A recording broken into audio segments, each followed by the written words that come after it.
দর্শক, আমরা যেমনটি জানি বেশ কিছুদিন ধরেই হামের আক্রান্তদের সংখ্যা বেড়েছে। এ বিষয়ে তথ্য জানাতে ময়মনসিংহ থেকে যুক্ত হচ্ছেন সহকর্মী বাবুল হোসেন।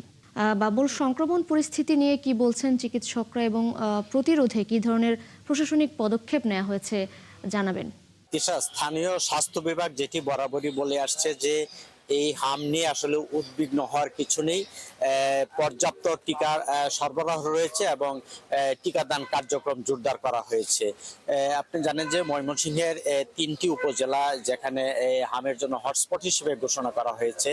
ত্রিশাল, ফুলপুর, ময়মনসিংহ সদর, এখানে যে টিকাদান যেটি কেন্দ্র রয়েছে সেখানে এই পর্যন্ত ৭৪,০০০ এর কিছু বেশি শিশুকে এই টিকাদানের আওতায় আনা হয়েছে এবং আরো যে ১,১৯,০০০ যে টার্গেট রয়েছে বাকিদেরও সেই কার্যক্রমের আওতায় আনা হবে।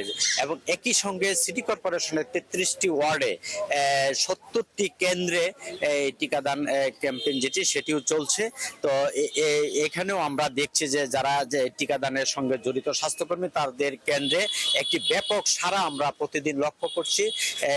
এখানে যারা আসছেন অভিভাবক তারা বলছেন যে আসলে অনেকেই এর আগে হামের টিকা নিয়েছেন, কিন্তু তারপরে অধিক নিরাপত্তার কথা ভেবে, সন্তানদের সুস্থতার কথা ভেবে তারা আবারও টিকা নিচ্ছেন। অর্থাৎ সব মিলিয়ে যদি বলি যে আমরা প্রত্যেকটি টিকাদান কেন্দ্রে একটি ব্যাপক সাড়া অভিভাবকদের মধ্যে দেখতে পাচ্ছি। তারপরেও কিন্তু হাসপাতালের যে ময়মনসিংহ মেডিকেলের আইসোলেশন ওয়ার্ড সেখানে আমরা প্রতিনিয়তই আমরা দেখতে পাচ্ছি যে প্রতিদিন শিশুরা এখানে নতুন করে ভর্তি হচ্ছে। গত ২৪ ঘন্টা ২৫ জন নতুন শিশু ভর্তি সহ এই মুহূর্তে ৭৮ জন শিশু, দুঃখিত ৮৮ জন শিশু সেখানে চিকিৎসা নিচ্ছে। আপনি জানেন যে ৬৮ শয্যার বিপরীতে যেহেতু আরো ২০ জন শিশু এখানে ভর্তি হচ্ছে, তাদেরকে একই বিছানায় অনেকে একাধিক শিশুকে যেমন ভাগাভাগি করে চিকিৎসা নিতে হচ্ছে এবং অনেকে মেঝেতেও কিন্তু তাদের চিকিৎসা নিতে হচ্ছে। তো এটি নিয়ে আসলে কর্তব্যরত চিকিৎসকরা অনেকটা হিমশিম খাচ্ছেন।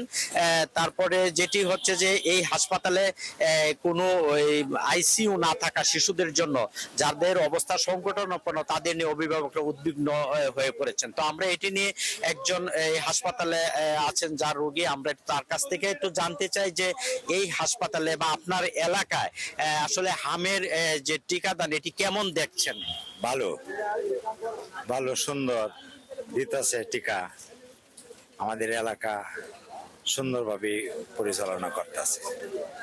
আমরা একটু আরেকজনের কাছে শুনবো যে এই টিকা নিয়ে অভিভাবকদের মধ্যে কি ধরনের উদ্বেগ, উৎকণ্ঠা বা দুশ্চিন্তা রয়েছে। এটা তো স্বাভাবিক রয়ে গেছে। এটা তো মনে করেন যে আপনাদের খুব ভালো একটা পদক্ষেপ নিতেছে, মানে সরকারের খুব ভালো একটা উদ্যোগ নিচ্ছে আর কি। এটা আমরা সবার জন্যই ভালো হবে।